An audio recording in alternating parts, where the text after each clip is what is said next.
السلام عليكم ورحمة الله وبركاته. إن الحمد لله نحمده ونستعينه ونستغفره ونتوب إليه ونعوذ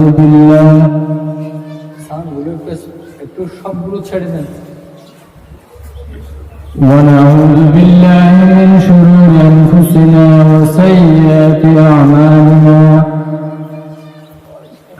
من يهده الله فلا مضل له ومن يضلله فلا هادي له. ونشهد أن لا إله إلا الله وحده لا شريك له. ونشهد أن محمدا عبده ورسوله صلى الله عليه وعلى آله وأصحابه أجمعين ومن تبعهم بإحسان إلى يوم الدين. أعوذ بالله من الشيطان الرجيم. بسم الله الرحمن الرحيم.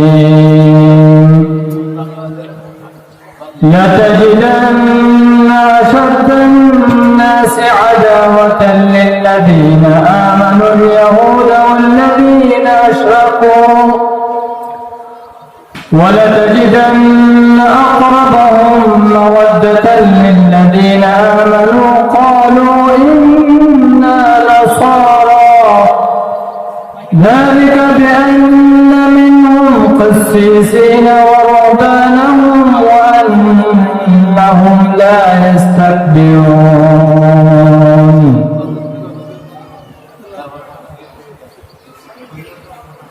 নিশ্চয়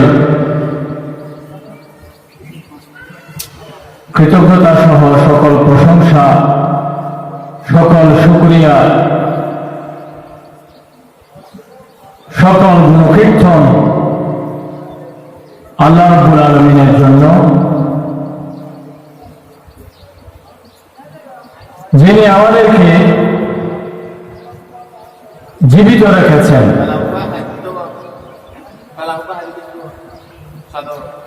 সালাত ও সালাম বর্ষিত হোক প্রিয় নবী মুহাম্মদুর রাসূলুল্লাহ সাল্লাল্লাহু আলাইহি ওয়াসাল্লামের উপর, যিনি কিয়ামত অবধি, কিয়ামত আসা পর্যন্ত সকল নারী পুরুষের একমাত্র অনুসরণীয় ব্যক্তিত্ব। আমরা আমাদের নবীর উপর সালাত ও সালাম পড়ছি। আল্লাহুম্মা সাল্লি আলা মুহাম্মাদিন ওয়া আলা আলি মুহাম্মাদ কামা সাল্লাইতা আলা ইব্রাহিম। ভাই একটুখানি ইয়া করে নিতে হবে, যেন আমার বলটা যেন পাই না। কথা বলতে গেলে কতগুলো ভয় লাগে। আমি স্কুল থেকে আসার সময় ঘরে ওলাম নেই, এখানে নেমে কথা বলতেছি, এরপর ঘরে গিয়ে যা হওয়া আছে। জি, আমরা সবাই দরুদ পড়ছি। আল্লাহুম্মা সাল্লি আলা মুহাম্মাদিন ওয়া আলা আলি মুহাম্মাদ কামা সাল্লাইতা আলা ইব্রাহিম ওয়া আলা আলি ইব্রাহিম ইন্নাকা হামিদুম মাজিদ। আল্লাহুম্মা বারিক আলা মুহাম্মাদিন ওয়া আলা আলি মুহাম্মাদ কামা বারাকতা আলা ইব্রাহিম ওয়া আলা আলি ইব্রাহিম ইন্নাকা হামিদুম মাজিদ।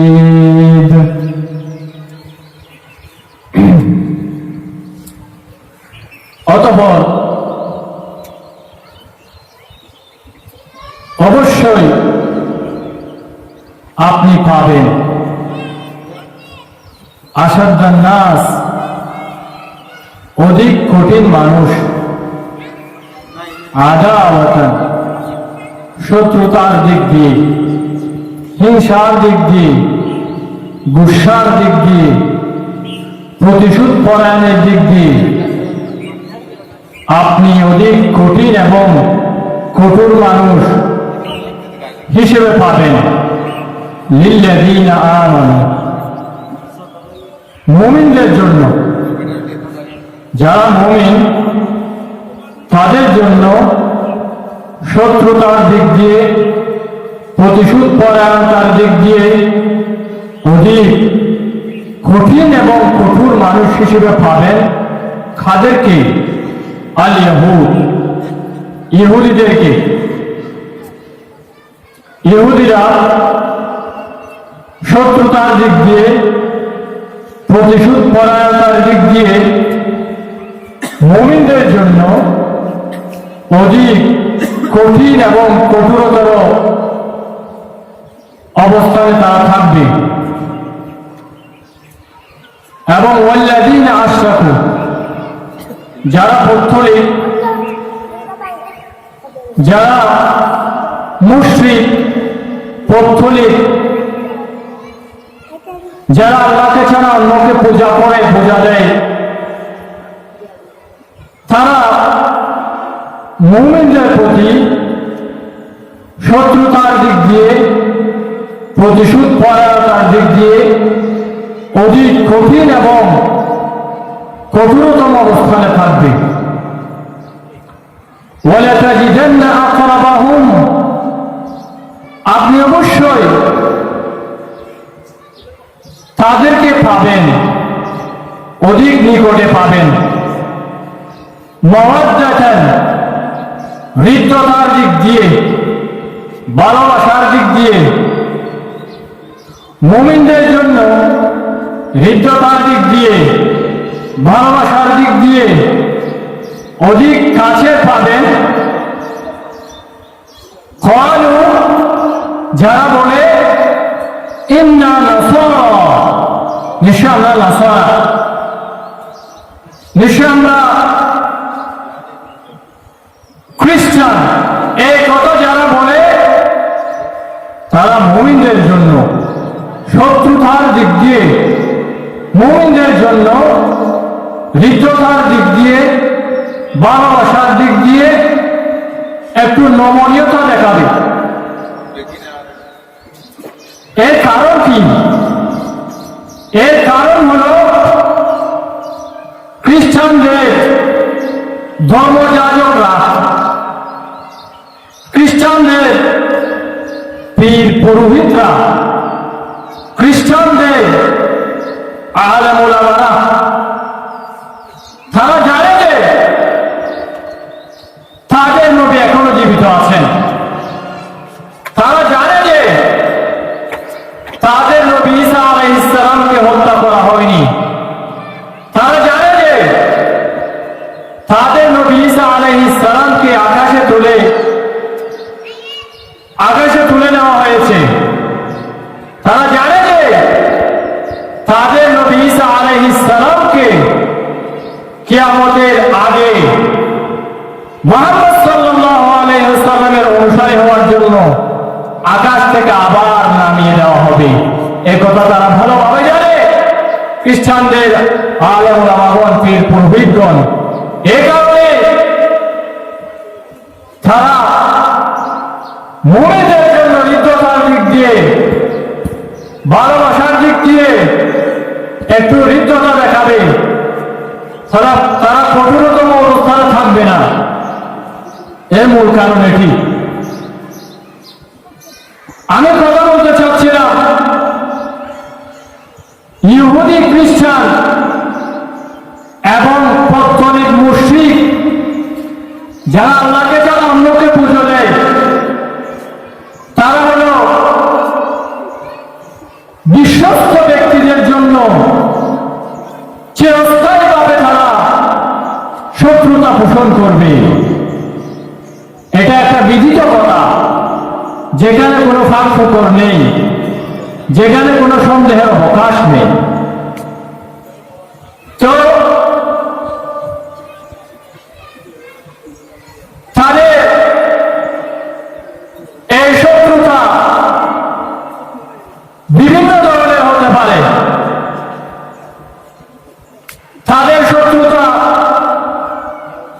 নিরীহ মানুষদের উপর আক্রমণের মাধ্যমে হতে পারে।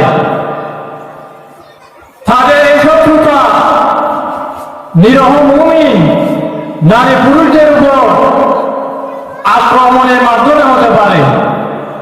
তাদের এই শত্রুতা মুমিনদেরকে বিভিন্ন ধর্মমতে বিভক্ত করার মাধ্যমে হতে পারে। আজকে সংক্ষিপ্ত পরিসরে হলেও আলোচনা হবে ইহুদি খ্রিস্টান মুশরিকরা আমাদেরকে বিভিন্ন ধর্মমতে বিভক্ত করে যে আক্রমণের শিকার করেছে সে বিষয়ে সংক্ষিপ্ত আলোচনা। আমরা দেখতে পাচ্ছি বহির্বিশ্বে নামদারি ইহুদি খ্রিস্টানরা নিরীহ মুমিন নারী পুরুষদের উপরে সরাসরি আক্রমণ করছে, বোমা হামলা করছে, রক্তপাত করছে, এটি দৃশ্যমান। কিন্তু তাদের যে অদৃশ্য আক্রমণের শিকার আমরা বিভিন্ন দলের মধ্যে বিভক্ত হয়ে নিজেদের মধ্যে হানাহানি মারামারি করছি, তার একটি সুন্দর চিত্র আপনাদের সামনে উপস্থাপন করা দৃঢ় মানসিক প্রয়াস নিয়ে আমি উপস্থিত হয়ে গেছি। তারা কিভাবে আমাদেরকে আক্রমণের শিকার করল? তারা আমাদেরকে বিভিন্ন দলের মধ্যে বিভক্ত করে আক্রমণের শিকার করেছে। তাদের আক্রমণের শিকার হয়েছে বাংলাদেশের সাধারণ জনগণ, তাদের আক্রমণের শিকার হয়েছে।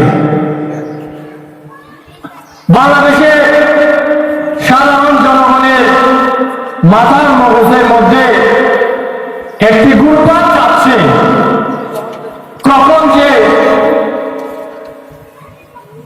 ভোট হবে, কখন যে ইলেকশনের তারিখ ঘোষিত হবে। বাংলাদেশের মানুষের মাথার মগজের মধ্যে একটি বিষয় ঘুরপাক যাচ্ছে, এটা হল ইহুদি খ্রিস্টানদের চিন্তার যে যুদ্ধ, চিন্তার যুদ্ধে আমরা আক্রান্ত হয়েছি।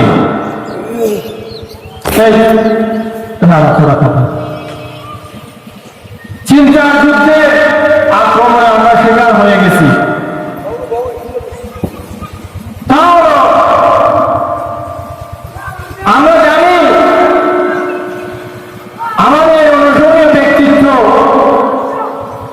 আমাদের জীবনের সর্বক্ষেত্রে অনুসরণীয় ব্যক্তিত্ব আমাদের নবী মুহাম্মদ রাসূলুল্লাহ সাল্লাল্লাহু আলাইহি ওয়াসাল্লাম।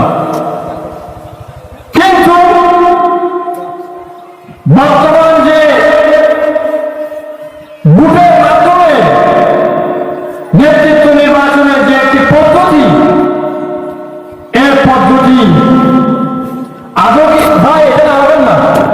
ওখানেই আছে, একটু সামনে করে দেন, একটু কাইন্ডলি সামনে করে দেন তো, চেয়ার সহ সামনে নিয়ে আসেন। ঠিক আছে, আমরা জানি আমাদের জীবনের সর্বক্ষেত্রে আমরা একজন মানুষকে অনুসরণ করে চলব, তিনি হলেন নবী মুহাম্মদ রাসূলুল্লাহ সাল্লাল্লাহু আলাইহি ওয়াসাল্লাম। তিনি আমাদের জীবনের ইবাদত বন্দেগীতে অনুসরণের ব্যক্তি। তিনি আমাদের জীবনে সমাজে, অর্থনীতিতে, জৈবিক নীতিতে, রাষ্ট্র পরিচালনার নীতিতে, নেতৃত্ব নির্বাচনে আমাদের অনুসরণীয় ব্যক্তিত্ব মুহাম্মদ রাসূলুল্লাহ সাল্লাল্লাহু আলাইহি ওয়াসাল্লাম।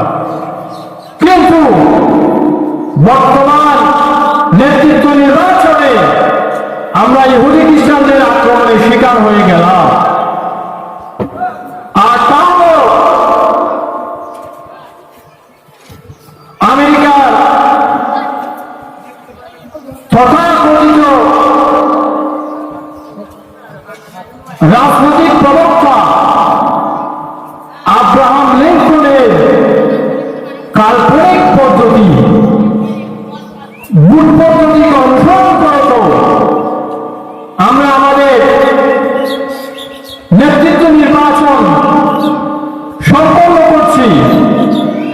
যেখানে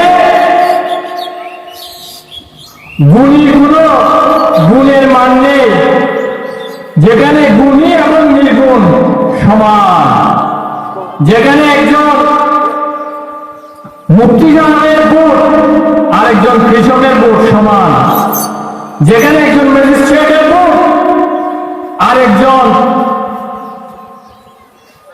জেলের ভোট মানে সমান, তাহলে মতামতের দিক দিয়ে মাতার মগজওয়ালা ব্যক্তিত্বের মগজের কোন মূল্য সেখানে নেই। যার মগজ আছে, যার মগজ নেই, দুইজনের মতামত কখনো সমান হতে পারে না। কিন্তু আমরা দেখতে পাচ্ছি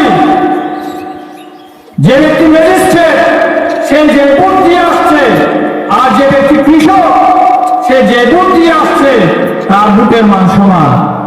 এক্ষেত্রে নির্বাচন, এক্ষেত্রে নেতৃত্ব নির্বাচন কখনো বৈধ হতে পারে না।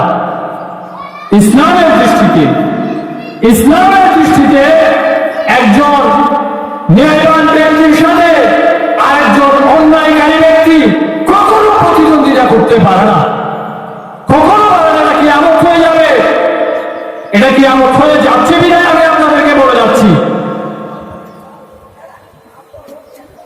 তাই বর্তমান বাংলাদেশে ইহুদি খ্রিস্টানদের আক্রমণে, ইহুদি খ্রিস্টানরা যে আমাদেরকে চিন্তার আক্রমণ করে যাচ্ছে, তাদের চিন্তার আক্রমণের শিকার হিসেবে আমরা নেতৃত্ব নির্বাচনকে ভোটের মাধ্যমে নিয়ে যাচ্ছি। এটা আদৌ উচিত ছিল না। এটাকে বাতিল ঘোষণা করা সবার বাধ্যতামূলক কাজ ছিল, কিন্তু আমরা মাথার মধ্যে প্রহর করছি কখন যে আমাদের নির্বাচনের তারিখ ঘোষণা করা হবে। এটি ইহুদি খ্রিস্টানদের চিন্তার যুদ্ধের শিকার হয়ে গেছে আমরা। বর্তমান যে ভোট পদ্ধতির মাধ্যমে নেতৃত্ব নির্বাচন করা হচ্ছে, এর প্রবক্তা হলেন আব্রাহাম লিঙ্কন, এর প্রবক্তা মুহাম্মদুর রাসূলুল্লাহ সাল্লাল্লাহু আলাইহি ওয়াসাল্লাম নয়। ভোটের মাধ্যমে নেতৃত্ব নির্বাচন করা হলে ন্যায়বান ব্যক্তি সে নির্বাচন কমিশন থেকে নমিনেশন নিয়ে আসবে, আর অন্যায়কারী ব্যক্তি টাকা মেরে সেও নির্বাচন কমিশন থেকে নমিনেশন নিয়ে আসবে। ফলত ন্যায় অন্যায়ের সংঘাত বাড়তেই থাকবে, কমবে না, কমবে না। তাই ইসলামী নেতৃত্ব নির্বাচনে অন্যায়কারী ব্যক্তি ন্যায়কারী ব্যক্তির সামনে প্রতিদ্বন্দ্বিতা করার সুযোগ নেই, কখনো সুযোগ নেই। রাসূল কারীম সাল্লাল্লাহু আলাইহি ওয়াসাল্লামের নেতৃত্ব নির্বাচন কেমন ছিল? রাসূল কারীম সাল্লাল্লাহু আলাইহি ওয়াসাল্লাম বলেন, লা তাসআলিল ইমারা, তুমি নেতৃত্ব চেয়ে নিও না, তুমি নেতৃত্ব আমিরগিরি নেতৃত্বগিরি চেয়ে নিও না তুমি। অবশ্য বর্তমান সময়ে যে নেতাগুলো আমরা দেখতে পাচ্ছি সবাই কিন্তু তাদের আমিরগিরি নেতৃত্বগিরি তা চেয়ে নিচ্ছে, কারণ এই পদ্ধতি মুহাম্মদুর রাসূলুল্লাহ সাল্লাল্লাহু আলাইহি ওয়াসাল্লাম দেননি। এই পদ্ধতি দিয়েছিলেন আপনাকে আমাকে বিভক্ত করার জন্য। আমেরিকার সেই তথাকথিত রাজনৈতিক প্রবক্তা আব্রাহাম লিঙ্কন